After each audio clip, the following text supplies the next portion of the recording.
राधे राधे। इस समय हम श्री वृंदावन धाम में हैं। हमारे साथ श्री परमानंद जी महाराज व्यास जी हैं। राधे राधे। राधे राधे। आशु जी टूर गाइड। राधे राधे। राधे राधे। आज हम दिन भर इनके साथ वृंदावन के अलग अलग टेम्पल्स में जाएंगे, भगवान की लीलाओं के बारे में जानकारी प्राप्त करेंगे। आइए जी, यहाँ से। हाँ जी, यहाँ से आइए।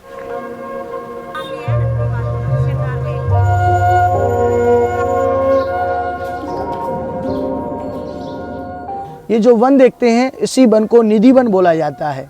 यहीं पर आज भी भगवान श्री राधा रानी जी के साथ में रास लीला करने के लिए आज भी आते हैं। ये जितने भी आप वृक्ष देख रहे हैं ना, ये सब वृक्ष दिन में वृक्ष हैं, रात को यही वृक्ष आज भी गोपी बन जाते हैं। यहाँ का एक नियम है कि यहाँ रात्रि को कोई रह नहीं सकता है। जो रह जाते हैं सुबह को मर जाते हैं, पागल बहरे गूंगे हो जाते हैं। ये जितने भी वृक्ष देखेंगे आपको झुके हुए मिलेंगे, ये राधा रानी जी को प्रणाम कर रहे हैं। तो कहते हैं कि वृंदावन के वृक्ष को मरम न जाने कोई, यहाँ डाल डाल और पात पात पे राधे राधे होए। तो ऐसा क्यों कि जो व्यक्ति यहाँ रह जाते हैं मर जाते हैं, ऐसा क्यों? क्योंकि भगवान का स्वरूप का दर्शन करते ही उनके स्वतः ही प्राण निकल जाते हैं। तो यहाँ की लीला का वर्णन है। आइए थोड़ा सा आगे की तरफ चलते हैं। तानसेन बैजू बाबरा के गुरुजी स्वामी हरदास जी यहीं बैठ करके भजन किया करते थे। उनके भजन से प्रसन्न होने के बाद में भगवान ने उनको स्वप्न दिया। बोले जिस जगह आप भजन करते हैं उसी के नीचे हमारा विग्रह विराजमान है। तो उस जगह की जब खुदाई कराई गई तो श्री बांके बिहारी जी का प्राकट्य हुआ उस जगह से। जो वहाँ पर भगवान का दर्शन है वो यहीं से जमीन से प्राकट्य है। वो किसी के हाथ के द्वारा बनाया हुआ विग्रह नहीं है, वो जमीन से स्वयंभू प्राकट्य है।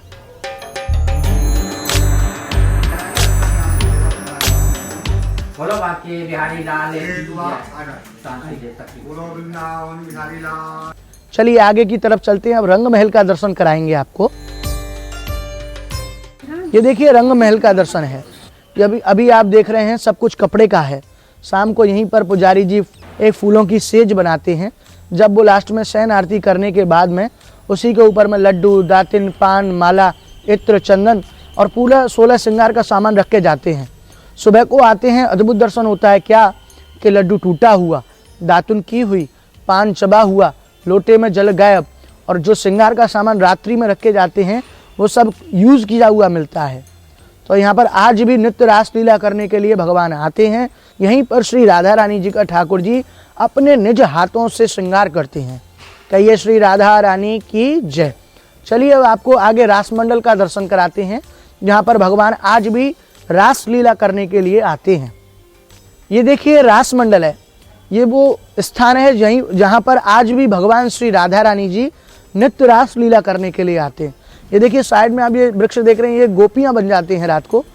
ये देखो सामने में दर्शन कर रहे हैं, ये रास मंडल का सिंहासन है। ठाकुर जी और श्री राधा रानी जी इसी सिंहासन के ऊपर में विराजते हैं। देखिए अब हम आ चुके हैं बंसी चोरी राधा रानी पर। यहीं पर श्री राधा रानी जी ने भगवान की बांसुरी को चोरी करके यहाँ बजा रही हैं, तो इसलिए इस स्थान को बंसी चोरी राधा रानी बोला जाता है। आइए अब स्वामी हरदास जी की जीव समाधि का दर्शन करते हैं।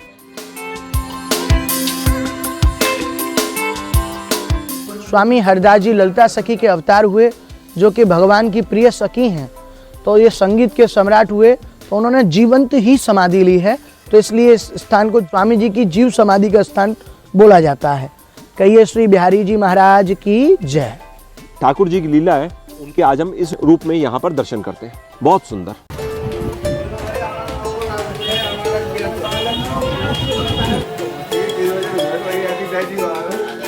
हम निधिवन से चले और बिहारी जी से लगभग 300 मीटर पहले हम बेड़ई का नाश्ता करने के लिए रुके हैं। इस शॉप का नाम है देवी राम हलवाई।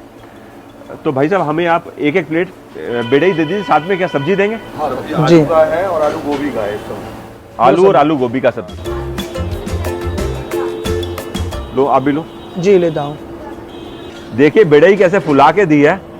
मेरे को याद आ गया जब मैं आगरा गया था, वहां पर भी मैंने जगह जगह बेड़ई नाश्ते में खाई थी।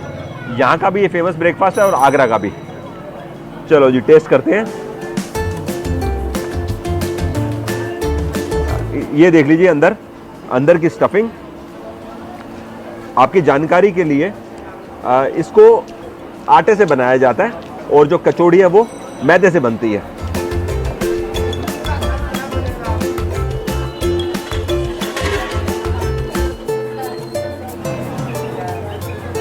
और बेहतरीन।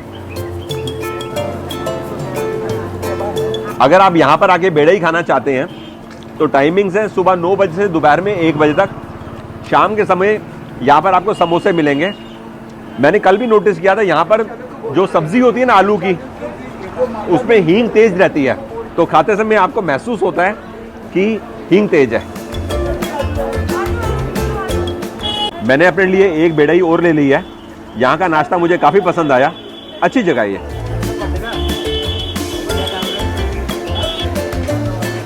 अभी हम पहुंच चुके हैं श्री बांके बिहारी जी टेम्पल।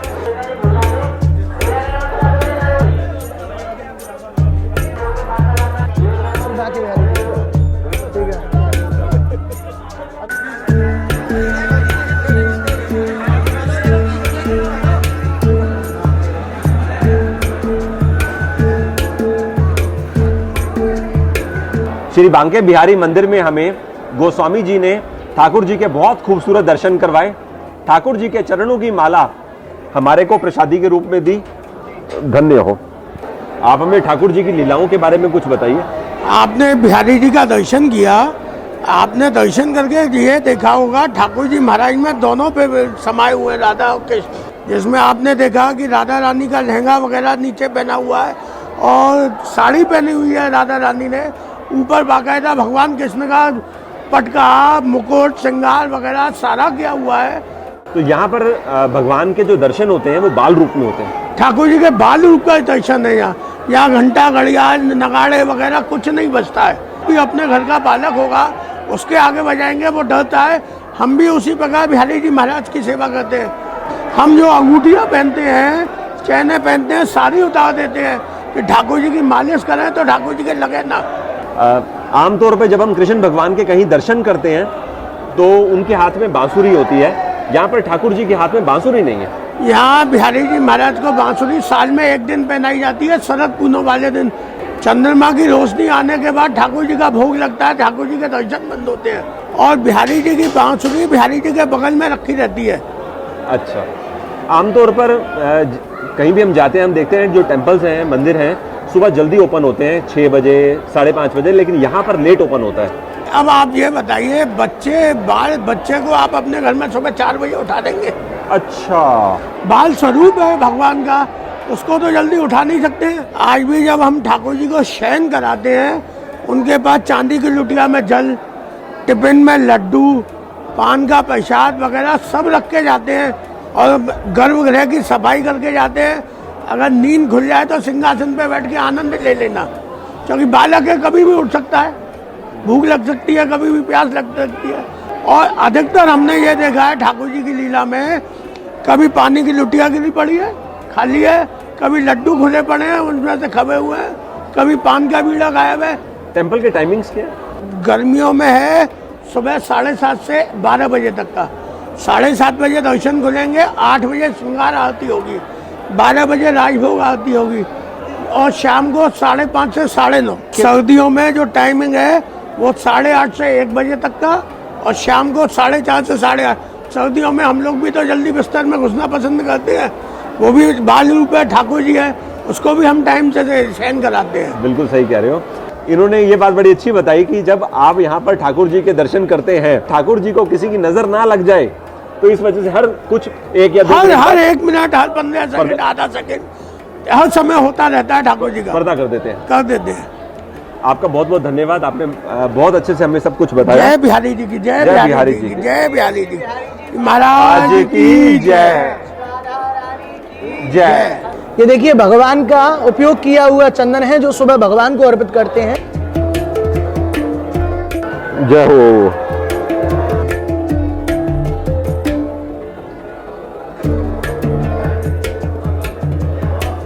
जी, बहुत आप बहुत देखो बिल्कुल सखी रूप में लग रहे हैं।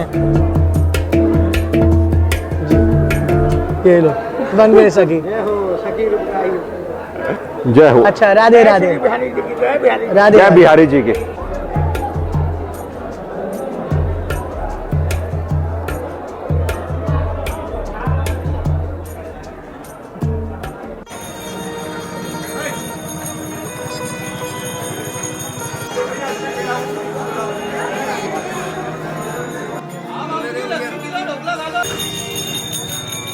अभी हम श्री बांके बिहारी जी का दर्शन करने के बाद में 2 मिनट की दूरी पर ही श्री राधा वल्लभ जी का दर्शन है वो अवश्य करेंगे, क्योंकि ये 2 मंदिर ऐसे हैं वृंदावन में, जैसे हमारे 2 नेत्र होते हैं ना, ऐसे वृंदावन के 2 नेत्र हैं।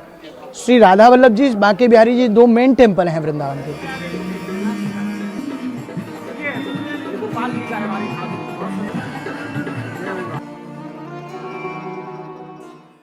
राधा वल्लभ लाल तो सर्वोपरि है। व्यास जी कहते हैं, हरिराम व्यास, मैं तारी मैं तारो, राधा वल्लभ मेरो प्यारो। सबसे बढ़िया, सब ठाकुरन के ठाकुर, ठाकुर बनाने वाली मशीन है ये राधा वल्लभ जी। निवृत्त निकुंज विलासी, अनंत कोटि कोटि ब्रह्मांड के मालिक हैं ये। एक ब्रह्मांड के नहीं, एक ब्रह्मांड का ब्रह्मा होता है, ये अनंत कोटि कोटि ब्रह्मांडों के मालिक हैं। ये तो जेते चांस कला अवतार, जितने भी अंश कला अवतार होते होंगे, यहाँ की उपासना में राधा की प्रधानता है। अच्छा, सर्वोपरि राधा है। और ये राधा वल्लभ लाल जो है यहाँ वृंदावन में 500 साल से विराजमान है। सर्वप्रथम यही विराजमान हुए थे वृंदावन में। इनसे पहले यहाँ कोई आदमी नहीं था, कोई भगत नहीं। ये वृंदावन बहुत जंगल था, सूर्य की किरण भी पृथ्वी को स्पर्श नहीं करती थी। इतना बड़ा जंगल था। हाँ, ये कृपा का खेल है। यहाँ हमारे पूर्वज हितरवंश महाप्रभु राधा वल्लभ लाल को लेके आए थे वृंदावन। ये हुए हितरवंश महाप्रभु, इन्होंने वृंदावन प्रकट किया, इन्होंने राधा वल्लभ जी प्रकट किया। ये है अष्टयाम, 8 याम। एक याम 3 घंटे का होता है, 8 या 24, पूरे 24 घंटे का रूटीन। आशीर्वाद दीजिए। क्या खूब आशीर्वाद। अभी हमने दर्शन किए श्री राधा वल्लभ जी के, जो दर्शन किए हैं श्री हित हरिवंश चंद्र महाप्रभु जी के इष्ट देव हैं श्री राधा वल्लभ जी। श्री धाम वृंदावन में 3 ही जगह हैं जहाँ भगवान कृष्ण और श्री राधा रानी जी के युगल स्वरूप में दर्शन है। पहला श्री बांके बिहारी जी का दर्शन किया, और दूसरा श्री राधा वल्लभ जी का दर्शन है, तीसरा श्री राधा रमन लाल जी का दर्शन है। कहते हैं राधा वल्लभ और दर्शन दुर्लभ, तो बड़े ही भाग्यशाली लोगों को ये भगवान दर्शन देते हैं। कहिए श्री राधा वल्लभ लाल की जय। अभी हम श्री बांके बिहारी मंदिर से 200 मीटर आगे मनीपाड़ा की ओर आए हैं। इस एरिया को मनीपाड़ा बोलते हैं। सामने आप देख रहे हैं जयपुरिया भवन, यहाँ पर 2nd फ्लोर पे भोजनालय है। यहाँ पर चल के भोजन करते हैं जी।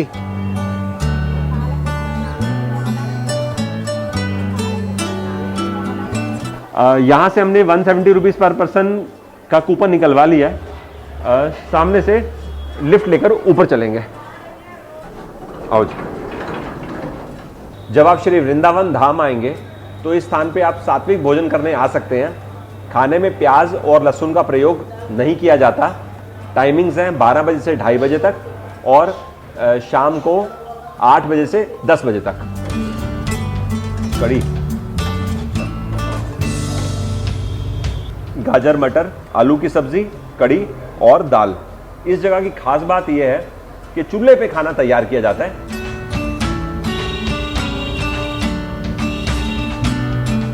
तो ये बताइए, ये कितने साल पुराना भोजनालय है? ये आपके 64 से शुरू है। अच्छा, 1964। हमें काफी लोगों ने बोला था कि जब आप श्री वृंदावन धाम जाएंगे तो यहाँ पर भोजन अवश्य करिएगा, बहुत मजा आएगा।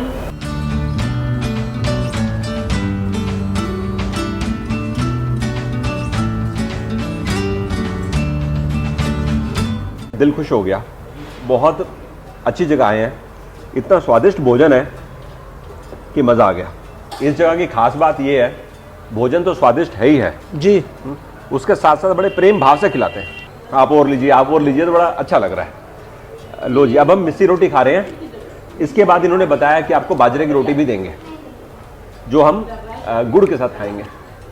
लो जी, अब आनंद उठाएंगे बाजरे की रोटी, घी और ऊपर गुड़।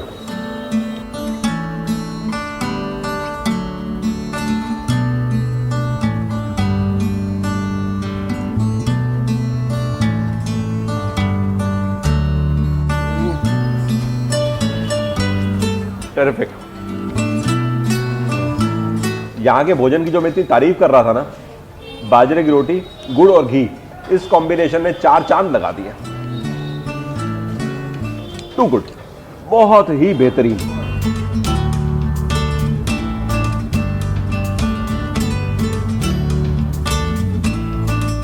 राधे राधे। आपका किचन देखने आए। तो आप सुबह कितने बजे भोजन बनाना स्टार्ट करते हैं? वही 9 साढ़े 9 बजे। अच्छा, तो 12 बजे तक भोजन तैयार हो जाता है, फिर उसके बाद ठाकुर जी का भोग लगेगा, इसके बाद प्रसाद सब में मिला दिया जाएगा, सेवा प्रारंभ की जाएगी। अति सुंदर। 8:30 से 10:30 तक यहाँ पर नाश्ता भी होता है। धन्यवाद, राधे राधे। हमने भोजन कर लिया है, अभी हम वापस नीचे ग्राउंड फ्लोर की ओर आ चुके हैं। अगर आप श्री बांके बिहारी मंदिर के पास ही रहना भी चाहते हैं तो यहाँ पर आप रह भी सकते हैं। तो भैया आप हमारे को रूम दिखा सकते हैं? ये जो रूम अभी हम देख रहे हैं इसका चार्ज डबल ऑक्यूपेंसी में 800 रुपया है एक दिन का। बुकिंग आप फोन करके करवा सकते हैं, डिटेल्स मैं वीडियो की डिस्क्रिप्शन में दे दूंगा।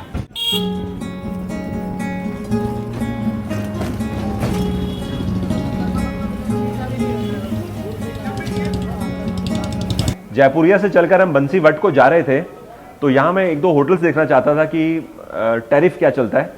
तो ये हमें लेकर आए इस समय बसेरा होटल जी। अभी हमने ना एक रूम चेक किया है ग्राउंड फ्लोर पे, 2200 रुपये यहाँ पे डबल ऑक्यूपेंसी टैरिफ है। डिसेंट एकोमोडेशन है। यहाँ से भी मुझे लगता है श्री बांके बिहारी मंदिर लगभग 1 किलोमीटर रहेगा, और इस रोड को वैसे रमन रेती रोड बोलते हैं जी। ठीक है, अब हम यहाँ से चलते हैं। कितना समय लगेगा हमको पहुँचने में बंसीवट? करीब 30 मिनट्स लग जाएंगे हमको आधा घंटा बंसीवट पहुंचने में। जी चलो जी।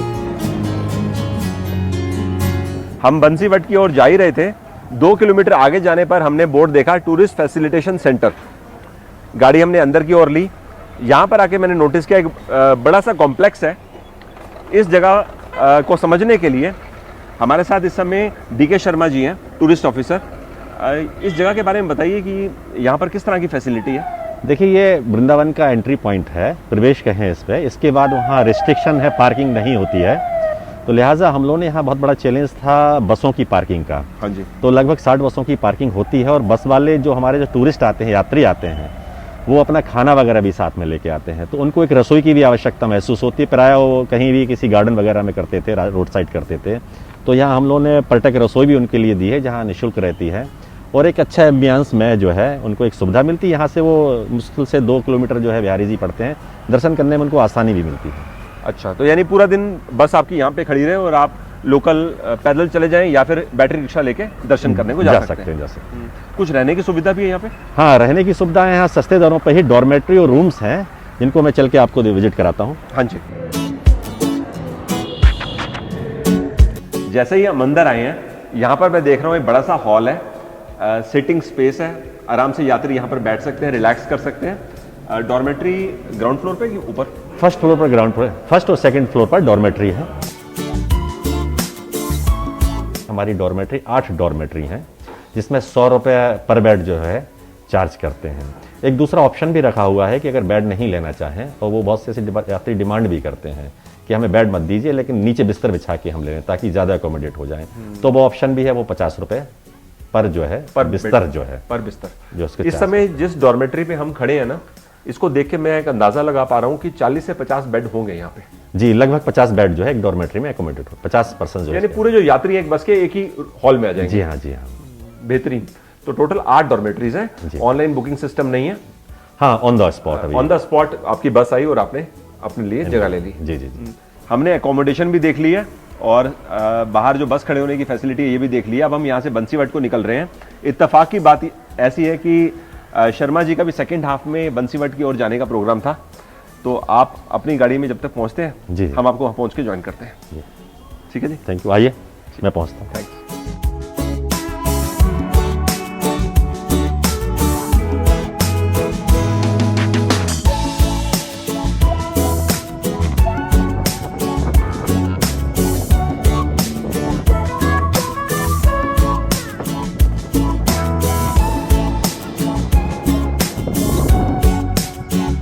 बंसीवट से हम केवल अभी आधा किलोमीटर दूर हैं। यहाँ पर गौशाला है जिसके बाहर अभी हम खड़े हैं।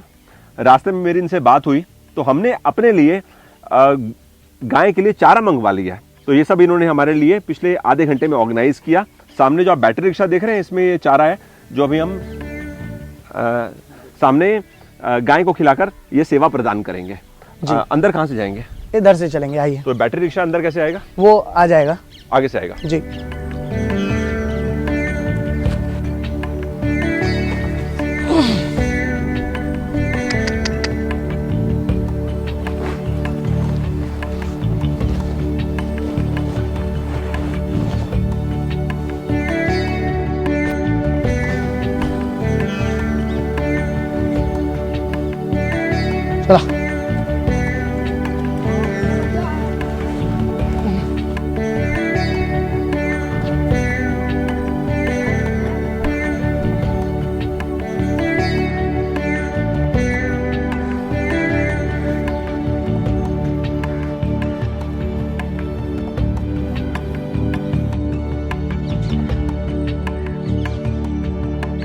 अभी हमने यहाँ पे गऊ और नंदी को चारा खिलाया और अपने सामने जब हमने देखा कि भूखे नंदी थे, उनकी आवाज़ से मुझे ऐसा महसूस हुआ, तो उनको चारा खिलाने में जो सेटिस्फैक्शन मिल रही थी ना, ये एक परम आनंद की प्राप्ति थी, ऐसा मुझे महसूस हुआ।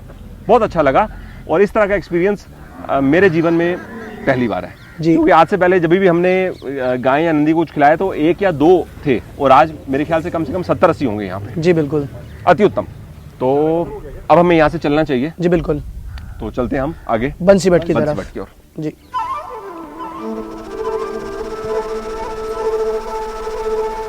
जहाँ हमने गऊ और नंदी को चारा खिलाया वहाँ से ही हम थोड़ा पैदल आगे आ चुके हैं। शर्मा जी ने हमें ज्वाइन कर लिया है।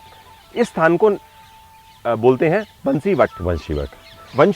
वंशीवट बोलते हैं। ये वो जगह है जहाँ सूरदास जी ने अपने पद में कहा कि 4 पहर बंसीवट भटक्यो और सांझ परे घर आयो, मैया मोरी मैं नहीं माखन खायो। अच्छा, तो ये वो वंशीवट हैं, कहते हैं जहाँ भगवान ने गाय चराई हैं। और भगवान की जो लीला है वो पूरा ब्रज, कहते हैं 12 वन और 24 उपवनों में है। तो एक वन ये भी था। और ये यहाँ आप देख रहे हो कि साधु लोग यहाँ तपस्या कर रहे हैं। बड़ी दुर्गम स्थान है जहाँ यहाँ तपस्या कर रहे हैं। और कहते हैं कि यहाँ कृष्ण से जो संबंध रखते हैं कुछ प्रतीक चिन्ह हमारे, जैसे मोर है, गाय है, बांसुरी है, वो। और यहाँ जो है साधु यहाँ तपस्या करके कहते हैं कि अपनी चेतना उस आनंद प्राप्त करते भगवान की स्मृति में। मुझे किसी ने बताया था कि जब आप जाएंगे तो मोर भी देखने को मिलेंगे। जी, अभी हम लोग आगे चलते हैं, उनको दाना डालेंगे। आइए। तो हमें मोर भी दिखाई पड़ेंगे और आप महसूस करेंगे हम ब्रज में हैं। वाह, कृष्ण की धरती पे हैं। वाह।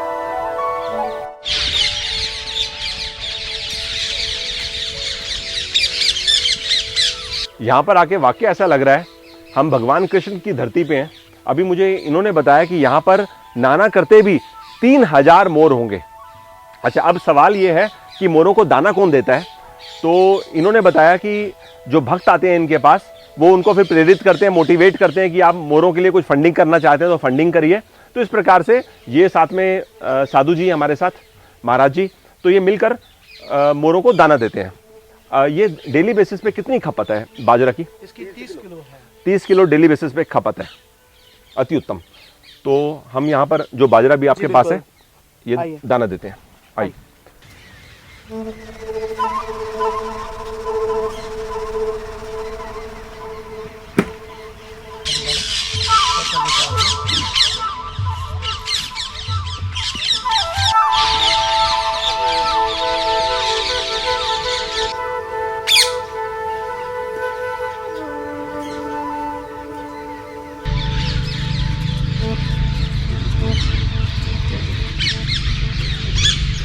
आज आप सबकी बदौलत हम इस स्थान पर आए जहाँ पर भगवान ने गैया चराई और बांसुरी बजाई।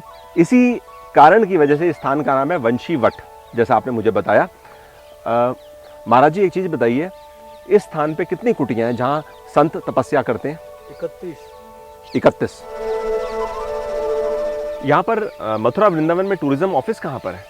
जी, हमारा ऑफिस सिविल लाइंस में है, लेकिन हम लोगों ने रेलवे स्टेशन पे एक पर्यटन सहायता केंद्र बना रखा है।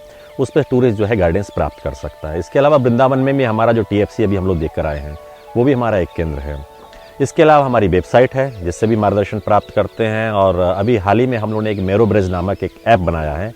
वो ऐप डाउनलोड करके टूरिस्ट को जो है प्रॉपर गाइडेंस यहाँ प्राप्त होता है। ऐप क्या? मेरो ब्रिज। मेरो ब्रज, ये ब्रज है, उस ब्रज को आप अपना फील करिए। इसका नाम दिया है मेरो ब्रज। अच्छा, मेरो ब्रज। ब्रज यानी भगवान श्री कृष्ण की लीला स्थली। समझ गया। बहुत खूबसूरत। आपने भी हमें समय दिया और आप तो हमारे साथ हैं सुबह से और कल भी हमारे साथ थे। तो जो भी रिस्पेक्टिव डिटेल्स हैं मैं वीडियो के डिस्क्रिप्शन में मेंशन कर दूंगा। आप वहाँ से अगर आपको ज़रूरत हो तो आप ले सकते हैं। अब चलेंगे यहाँ से जी। और आप रहेंगे या कहीं आपको जाना? अब बस मैं अपना कुछ सरकारी आपका काम है। जी जी, ठीक है जी, आपको धन्यवाद। बहुत अच्छा। मैं एक बार और आपको धन्यवाद देना चाहूँगा कि आप इसको इतने पूरी दुनिया को आप अपना शो होगा, लोग सही ढंग से मार्गदर्शन प्राप्त करेंगे। ये टूरिज्म के लिए मैं समझता हूँ बहुत ही पॉजिटिव होगा। इसके लिए बहुत बहुत धन्यवाद। धन्यवाद। राधे राधे। राधे राधे राधे राधे। महाराज जी, राधे।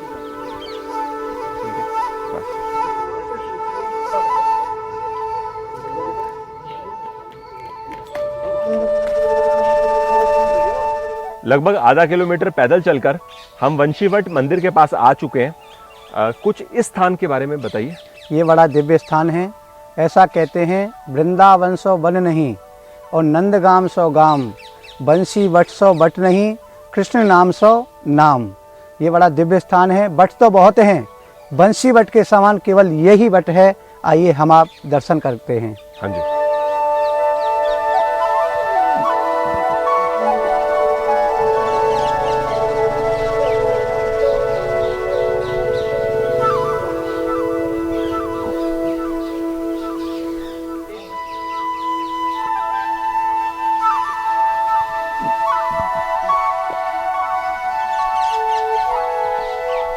ये जो आप वृक्ष देखते हैं, भगवान इसी के ऊपर में बैठ करके बंसी बजाते थे। तो ये 5500 वर्ष प्राचीन ये वृक्ष है। भगवान के पास में 9 लाख गाय थी, तो उनको कैसे इकट्ठा करना, तो भगवान इसी बट वृक्ष के ऊपर में बैठ करके बंसी बजाते थे और सभी बंसी की धुन से इकट्ठा हो जाया करती थी। तो आज भी कहा जाता है जिन पर भगवान की कृपा होती है ना, तो इसमें कान लगाने से आज भी बंसी की धुन सुनाई देती है। देखिए ऐसे एक कान बंद करिए उंगली डाल करके और दूसरे कान को यहाँ लगाना है ऐसे, और ध्यान लगाइए कि भगवान बंसी बजा रहे हैं।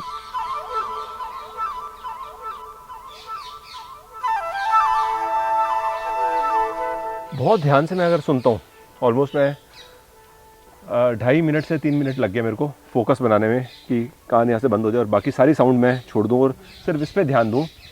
तो मुझे ऐसा लगता है बहुत धीमी धीमी जैसा कोई नगाड़ा बजा रहा हो, ऐसा मुझे महसूस हुआ है। बिल्कुल बिल्कुल जी बिल्कुल। मतलब बहुत मैंने हाई फोकस लगाया और सिर्फ ध्यान दिया कि मेरे को यहाँ से कुछ महसूस हो रहा है, तो मुझे लगा कि मेरे को हल्का हल्का नगाड़े की आवाज़ सुनाई दे रही है। जी, जिनका ध्यान बिल्कुल भगवान की तरफ होता है, सिर्फ वही लोग सुन सकते हैं इस चीज को।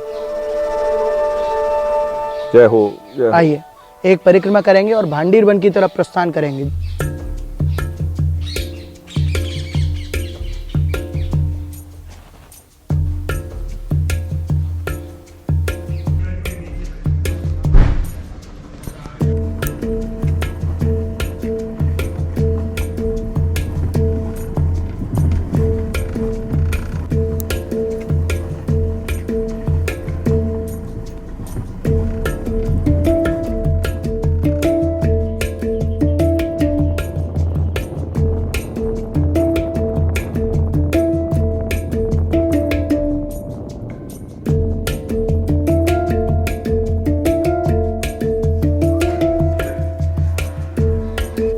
हम भांडीर वन पहुंच चुके हैं।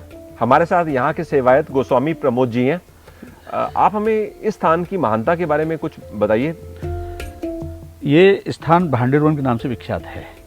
श्रीमद् भागवतम में वर्णन आया है, बहंतो बाह्य मानस्य चारंतस्य गौधनम भांडीरकम नाम वटम जगम कृष्ण प्रोगम, कि कृष्ण आज गाय चराने के लिए चले हैं तो कहाँ पहुंचे हैं? भांडीर वट के नीचे पहुंचे हैं, जिस वृक्ष के नीचे हम और आप खड़े हैं। ये विशाल वृक्ष है। तो अभी थोड़ी देर पहले हमने जो वृक्ष देखा वो 5500 साल पुराना था। बंसी वट। ये भी उस भांडीर समय का वृक्ष है कि इसका श्रीमद् भागवतम में वर्णन है। सुखदेव जी सुना रहे परीक्षित को कथा में कि कृष्ण आज गाय चराने के लिए पहुंचे तो भांडीर वट के नीचे पहुंचे। जय हो, जय हो। यही इसी वट वृक्ष के नीचे जो कि एक अद्वितीय लीला है जो छुपी हुई है। गूढ़म शैशव खेल नैर्वत कदा कार्यो विवाहोत्सव। राधा सुधानिधि में कहा है ये विवाह सीक्रेट विवाह है, बहुत छुपा हुआ। गूढ़म माने सीक्रेट, बहुत छुपा हुआ विवाह है। इसका वर्णन मात्र 2 ही ग्रंथों में मिलता है। श्रीमद् गर्ग संहिता जो गर्गाचार्य जी के द्वारा रचित है, और दूसरा ब्रह्म वैवर्त पुराण जो वेद व्यासी के द्वारा रचित है, उसमें विशद वर्णन है। और ये विवाह कृष्ण के बाल्यकाल का है। जिस समय कृष्ण की अवस्था मात्र जो 2.5 वर्ष थी, उस समय नंद बाबा गोकुल से लेकर के यहाँ आए हैं। मौसम खराब हो रखा था, तो नंद बाबा को चिंता हुई, बारिश हो रही है, बहुत तेज आंधी चल रही है। तो इस वृक्ष की कोटर में जो स्थान होता है ना, तो उसमें छुप करके बैठे जड़ में तने के पीछे, और बार बार पुकार रहे हैं कोई है हमें बचाओ भाई, कोई है बचाओ। तो उसी समय नंद बाबा के सामने एक किशोरी प्रकट होती है, लगभग 14 वर्ष की अवस्था। नंद बाबा देखते ही कहते हैं आप श्री राधा में आपको जानता हूं। यदि हम अवतार में देखें तो कृष्ण से 11.5 महीने बड़ी है लगभग श्री राधा रानी, लेकिन यहाँ तो नव कैशोर स्वरूप आया है, प्रकट हुआ है। तो नंद बाबा ने प्रणाम किया और लाला को भी चरणों में डाल करके दंडवत कराया है किशोरी श्री राधा जी का, और परिक्रमा दे करके लाला को गोद में दिया है और बोले आप श्री राधा से प्रार्थना की है कि आप मेरे बालक को घर पहुंचा देना यशोदा जी के पास। अच्छा। तस्मात् श्री राधिका कृष्णम आनी है कुछ जानते रहे। राधा रानी यहाँ से लेकर के चली है। जंगल था, सघन जंगल, घनी झाड़ियां हैं, उन्होंने प्रवेश किया है, गोद में से बाल रूप गायब हो गया। अच्छा, और वही स्वरूप प्रकट हुआ है जो राधा रानी की एज है, सेम एज, अकस्मात कौमारे प्रकट नव कैशोर स्वरूप प्रकट हुआ है 14-15 वर्ष की अवस्था का। नारद जी ने दर्शन किया है और नारद जी यहाँ ब्रह्मा जी को लेकर के आए, क्योंकि नारद जी को मालूम था ब्रह्मा जी ने 10,000 वर्ष तपस्या की, 68,000 वर्ष, सॉरी हरिवंश पुराण के अनुसार, ब्रह्म वैवर्त पुराण के अनुसार 68,000 वर्ष तपस्या की पुष्कर में युगल दर्शन के लिए। ब्रह्मा जी यहाँ आए हैं, प्रार्थना की है और ये वरदान मांगा है कि आप युगल का विवाह संपन्न करना चाहता हूं मैं। अब आप देखिए, ये एक गठजोड़ है, जैसे शादी में दूल्हा दुल्हन का गठजोड़ कराया जाता है, मंडप होता है, ये स्वयं में ये एक प्रतीक रूप में विराजमान है यहाँ पर।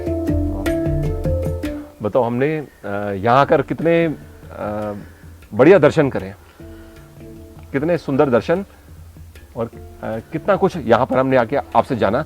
वहां पर कुआं भी है ना? कुआं है, जिस कुएं को भगवान ने, जब कृष्ण के द्वारा एक राक्षस मारा गया है, बत्सासुर, गाय के छोटी सी मछली के रूप में आया है। अब कृष्ण ने उसको मार तो दिया, लेकिन ब्रजवासी बोले गौ हत्या किया, प्रायश्चित करना होगा, तो पहले इस कूप को प्रकट किया है बंसी के द्वारा, ये बंसी से प्रकट किया, तो इसलिए आज भी इसको वेणुकूप बोलते हैं। और पुनः आह्वान किया तीर्थों का, सभी तीर्थों ने नाम ले लेकर के कृष्ण के ऊपर जल डाल करके स्नान कराया है।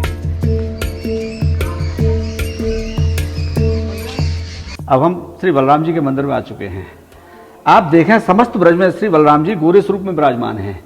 ये अकेला स्थान है भांडीर वन जहां श्री बलराम जी काले स्वरूप में विराजमान है, श्याम वर्ण में है। क्यों कि प्रलंबासुर जो कंस ने भेजा था बलराम को मारने के लिए, बलराम ने उसका वध कर दिया, मार दिया, लेकिन प्रलंबासुर ब्राह्मण वंश से था, तो ब्रह्म हत्या का दोष लगा बलराम जी को। जय हो। बोलिए भांडीर बिहारी की जय। भक्तजनों, आप जिस जगह पर बैठे हो, इस जगह का नाम भांडीर वन है। यहाँ की बहुत सी लीलाएं, लेकिन इनमें मुख्य लीला है राधा कृष्ण विवाह की। आप देख रहे हो, इस विवाह की लीला में ब्रह्मा जी आचार्य बने, नारद जी ने कन्यादान लिया है, कुबेर ने दहेज दिया है। हमारे हिंदू रीति में जो क्रिया होती हैं सब हुई हैं, वेद मंत्र के पाठ की, हवन की, फेराओं की। लास्ट में क्रिया होती है लड़की की मांग में सिंदूर भरने की। जब तक लड़की की मांग में सिंदूर नहीं भरा जाता है, विवाह मान्य नहीं होता है।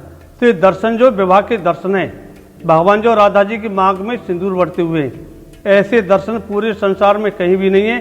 सभी जगह आप दर्शन करोगे, बंसी बजाती हुए करोगे, लेकिन यहाँ बंसी नहीं है। यहाँ देखिए, भगवान जो राधा जी की मांग में सिंदूर भरते हुए, एक ही मंदिर पूरे संसार में। बोलो भांडीर बिहारी की जय। महाराज जी, आपका धन्यवाद, आपने हम पे कृपा करी और हमें भगवान की लीलाओं का वर्णन विस्तार पूर्वक किया। धन्यवाद। जब हम वृंदावन आए थे तो मुझे वंशीवट के बारे में और भांडीर वन के बारे में बिल्कुल भी आइडिया नहीं था। इन्होंने हमें बताया कि आपको वहां लेके चलते हैं। यहां आकर मेरे को वाकई में बताइए, मैं आपको कैसे बताऊं, अच्छा बोलना तो बहुत छोटा शब्द होगा, बहुत खुशी है, एक आनंद की प्राप्ति हुई है। अगर मैं 3 घंटे पहले चले जाऊं, जब शाम का समय था, तो गौशाला जाना, इतने सारे मोर देखना, उसके बाद यहाँ आके भगवान के विवाह के बारे में जानना और दर्शन करना, तो मैं अगर कम शब्दों में बोलूं तो सौभाग्य है कि हम यहाँ पर आए। तो जब आप वृंदावन आएंगे तो यहाँ पर आप आ सकते हैं। 15 किलोमीटर का ये डिस्टेंस है। हमने सुबह आज 7:30 बजे निधिवन से दिन की शुरुआत की थी और इस समय 8 सवा 8 हो चुके हैं। तो हम यहाँ से अब वृंदावन जाएंगे जहाँ हम रुके हुए हैं, और कल आपको दोबारा ज्वाइन करेंगे। कल हमारे साथ परमानंद जी महाराज नहीं होंगे और आशु जी होंगे। ठीक है, कल आपकी कथा है जी, कथा। ठीक है, तो कल ये नहीं होंगे। तो आज के लिए आप दोनों को धन्यवाद। ठीक है, राधे राधे। राधे राधे, और आपसे जल्दी दोबारा मुलाकात होगी। राधे राधे। राधे राधे।